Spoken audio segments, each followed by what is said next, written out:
Ay, qué lindo es el ser humano. Ay, qué lindo encontrar un hermano. Ay, qué lindo cuando una amiga te recibe y te dice vení. Ay, qué lindo es darte un abrazo y sentir que me querés.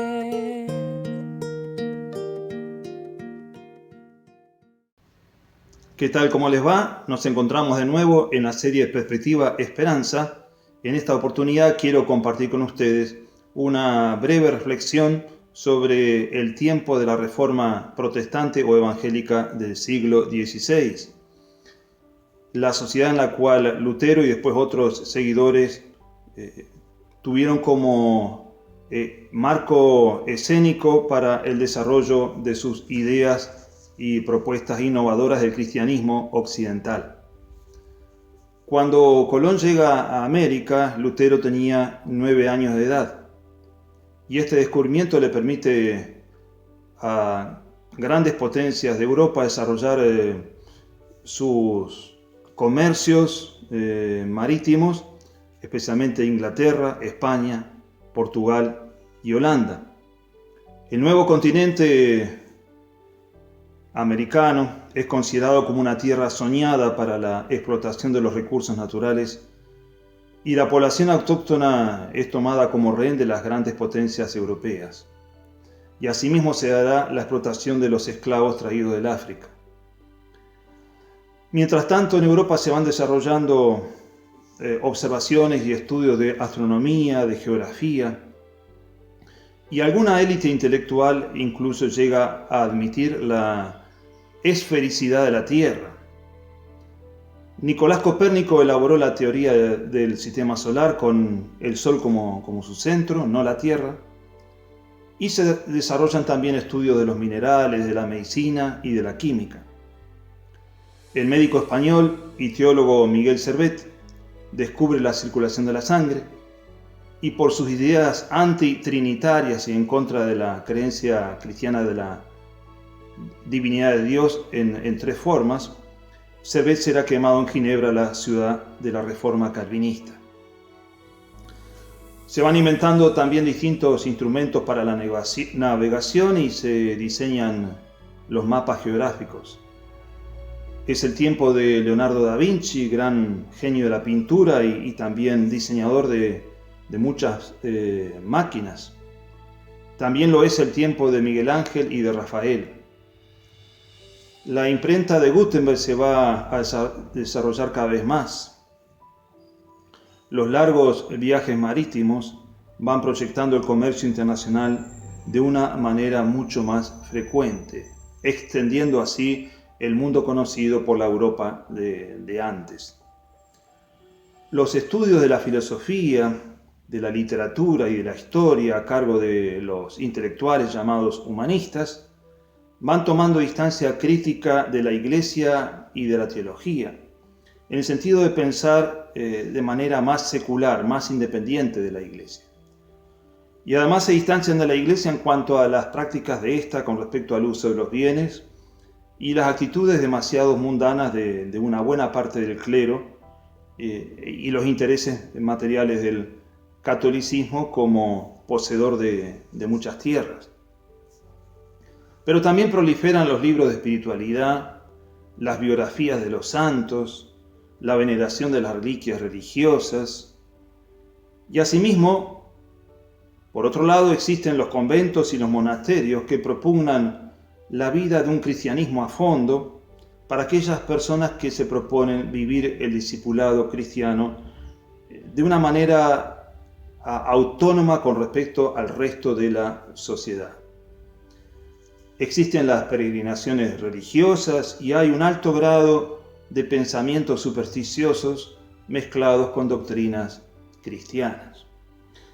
Y la persecución y la muerte de miles y miles de mujeres consideradas brujas, de acuerdo al sistema persecutorio de las cruzadas, forma parte de ese complejo mundo tan contradictorio como fascinante por las posibilidades futuras de desarrollo de la cultura y de la economía.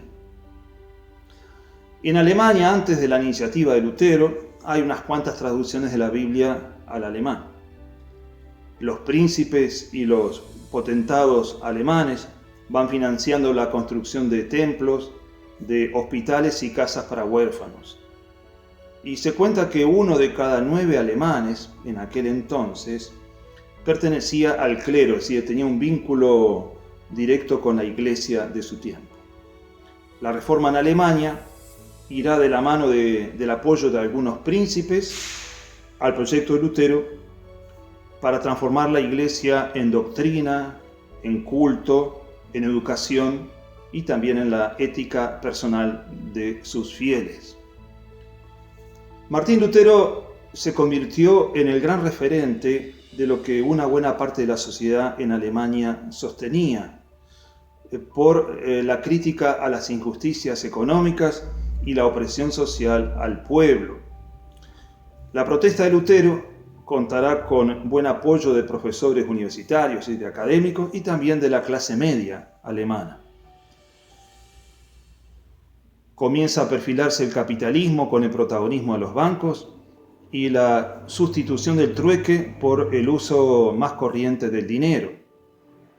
Y eso permitirá a las clases más ricas la acumulación de bienes suntuarios, de lujos, gracias al comercio internacional, y también se irán intensificando las artes, la ópera, el ballet. Los temas religiosos en el arte pasan en buena medida ahora a ser temas seculares. Decía la historiadora Diana Rocco Tedesco en un artículo lo siguiente: en Francia y España los reyes se imponen a la nobleza y dominan a la iglesia. Ello significa que los reyes establecen acuerdos con los papas, pero llegando ellos mismos, los reyes, a designar determinados cargos eclesiales. Y dice Diana Rocco también, en Alemania e Inglaterra la situación es diferente. La iglesia es la principal señora feudal. Es decir, se concentra la riqueza de tierras y bienes en manos de la iglesia. Lutero recibirá el apoyo de príncipes alemanes. La Iglesia Católica en ese entonces está empeñada en la construcción de la Basílica de San Pedro en Roma y para ello necesita recaudar fondos especiales. Se suscita así la práctica de las indulgencias, son indultos o amnistías. Lutero protesta no solo por razones teológicas, sino también por razones sociales y económicas. Según palabras de Rocco Tedesco, a quien citamos de nuevo, Lutero entiende que así expresa el sentir alemán, el no querer más a los romanos como intrusos dentro del territorio, el no querer más a los señores feudales pro-romanos. Los obispos y los monasterios alemanes explotaban al pueblo alemán en su propio beneficio, produciendo un drenaje de bienes hacia Roma que ya no se podía soportar. Hasta aquí la cita de Diana Rocco Tedesco. Los impuestos que debían pagar los campesinos eran sumas nunca antes vistas, lo cual llega a producir una rebelión importante de campesinos en la cual morirán miles y miles de personas. Lutero se animó a expresar sus ideas sabiéndose protegido por príncipes y una buena parte de la población. La aparición de la imprenta en el siglo anterior fue un factor fundamental para la difusión de la Reforma en todos los países donde ésta se desarrolló. La Reforma fue, podemos decirlo, una revolución teológica, espiritual, cultural, social y también educativa, la cual tuvo consecuencias económicas para Europa inclusive. No se puede, a la distancia, entender la Revolución Francesa del siglo XVIII sin la Reforma protestante del siglo XVI. Lutero relee la Biblia a partir de sí mismo, no tomando en cuenta solamente a teólogos de la historia, aunque Agustín de Hipona juega un papel muy importante para Lutero, sino también redescubriendo el mensaje del apóstol Pablo, quien pone el énfasis en la gracia de Dios. El perdón de Dios viene a la humanidad a través de la cruz de Cristo. Cristo es la única mediación posible. La cruz de Cristo expresa la condenación a Jesús, pero esa condenación de Cristo es la liberación para toda la humanidad. la humanidad pecadora. La cruz de Cristo es el lugar de la libertad para el ser humano.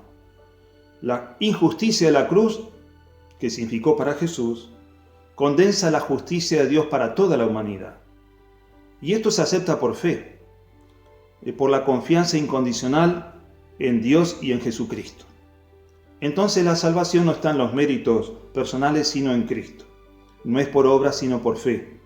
Pero las obras deben venir como respuesta humana a la gracia de Dios. Ya lo decía el apóstol Pablo en su carta a los Romanos, capítulo 1. No me avergüenzo del Evangelio, porque es poder de Dios para salvación de todo aquel que cree.